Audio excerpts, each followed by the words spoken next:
Bienvenidos, mi nombre es Carlos Castro. Hoy vamos a ver la volatilidad condicional. Primero, es importante entender que la volatilidad juega un papel muy importante en finanzas, pues es una de las principales métricas para medir el riesgo. Sin embargo, uno de los principales problemas que tenemos de la volatilidad es que, a diferencia de los retornos, no es directamente observable. Entonces tenemos que construir un modelo matemático que nos permita cuantificar la volatilidad. En este caso, vamos a utilizar las herramientas de series de tiempo para construir ese modelo matemático. Sin embargo, vamos a querer que ese modelo matemático recoja algunos de los hechos estilizados de la variación que observamos en los datos. Por ejemplo, que hay periodos de más alta volatilidad que generalmente están conjuntamente en el tiempo, y también periodos de más baja volatilidad que se dan en el mismo periodo de tiempo. Eso es lo que se llama normalmente el clúster de volatilidad. También vamos a tratar de distinguir con diferentes metodologías la diferencia entre la variación continua y los saltos. Y para eso vamos a utilizar unas herramientas en otras sesiones donde podamos identificar separadamente estos dos elementos. También es importante tener en cuenta que en el estudio de las series de tiempos financieras siempre se ha considerado que es difícil predecir los retornos, precisamente porque nuestra concepción es que los mercados funcionan de tal manera que hay ausencia de oportunidades de arbitraje. Por lo tanto, unir estos conceptos de teoría financiera con las realidades empíricas y estadísticas de los datos financieros va en contravía de la posibilidad de que los activos financieros sean predecibles. Sin embargo, ese no es el caso de la varianza. Al contrario, la varianza es un fenómeno estadístico que tiende a mostrar que es relativamente fácil predecir, y esta es la base del uso de este tipo de herramientas, sobre todo en el contexto de cuantificación de riesgos. Empecemos por motivar cómo podemos capturar o visualizar esa volatilidad. Aquí tenemos dos gráficas. En la primera, en azul, vemos los retornos diarios del Standard & Poor's 500. Vemos que hay periodos donde tenemos unos retornos con una variación muy fuerte, donde podemos tener retornos positivos bastante altos, pero a su vez unas caídas importantes en los precios de los activos. ¿Cómo podemos tratar de generar una proxy de la variación que podemos observar en el comportamiento del mercado para este índice? La proxy más sencilla de desarrollar es coger esos retornos y ponerlos al cuadrado, de tal manera que tengamos una variable que solo sea estrictamente positiva y esté capturando esa magnitud.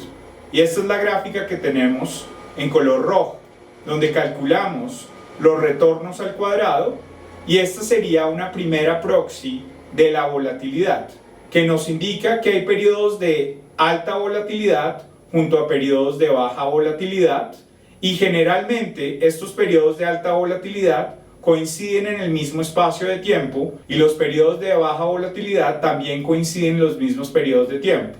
Este es el famoso hecho estilizado de los clústeres de volatilidad.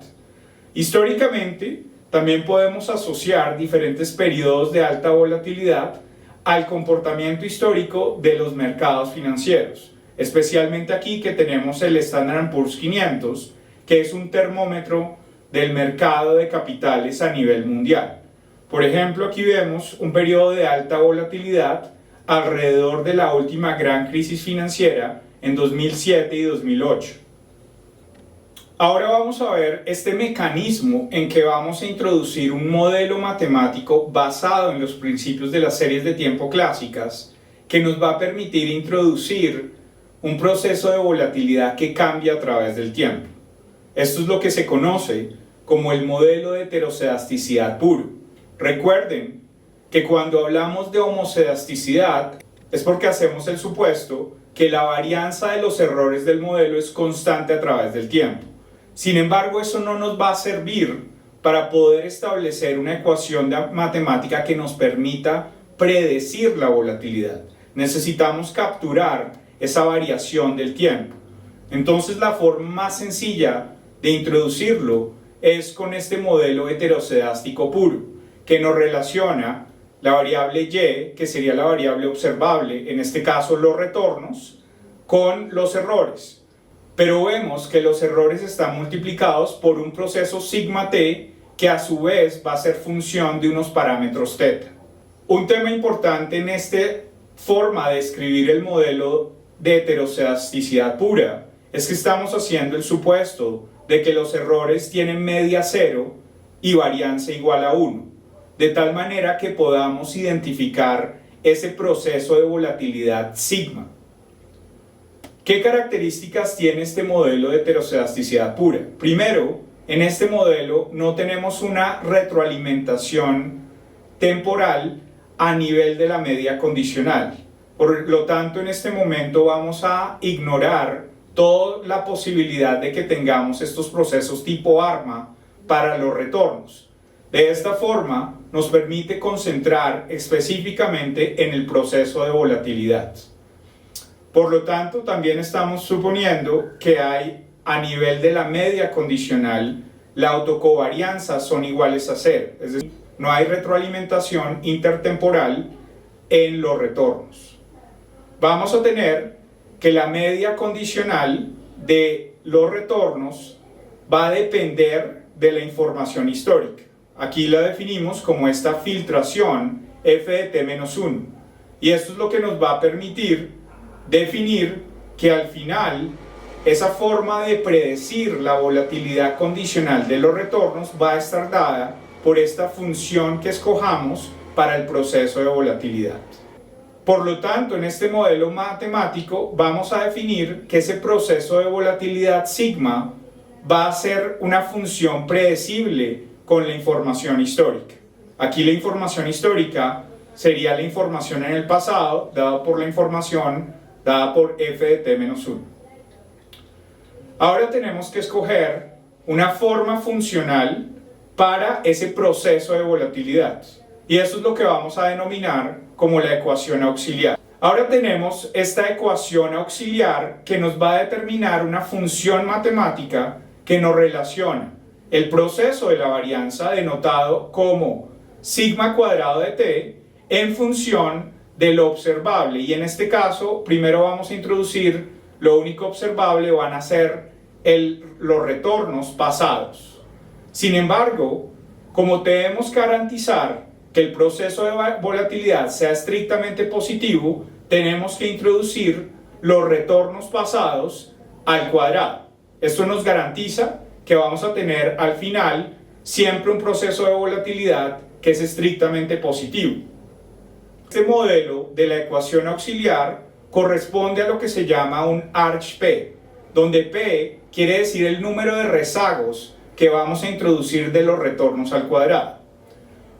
Para poder hacer este modelo consistente con el hecho de que el proceso de volatilidad tiene que ser estrictamente mayor que 0, vamos a imponer una restricción de que estos parámetros alfa, que son los elementos de esta sumatoria, van a ser estrictamente positivos. Al final lo que vamos a tener es que la varianza de los retornos, esa varianza condicional, va a estar dada por esta ecuación auxiliar, que en este caso la estamos definiendo como un modelo ARCH-P. Vamos a tener que definir empíricamente cuál es el nivel de rezagos, es decir, el valor de P, el número de rezagos de los retornos al cuadrado, que validan el modelo de volatilidad, y también vamos a tener que estimar esos parámetros alfa. Vamos a tomar como ejemplo el modelo ARCH-1. Esto quiere decir que el proceso de volatilidad está únicamente determinado por los retornos al cuadrado el día anterior. Si hacemos una sustitución recursiva de este proceso, eso quiere decir que vamos a determinar coger la ecuación principal que nos relacionaba el observable, la ponemos al cuadrado de tal manera que tengamos y de t al cuadrado es igual a ese proceso de la varianza representado por sigma de t y multiplicado por el error al cuadrado. De tal manera que vamos a poder reemplazar la forma funcional de la ecuación auxiliar y relacionarla con los datos observables.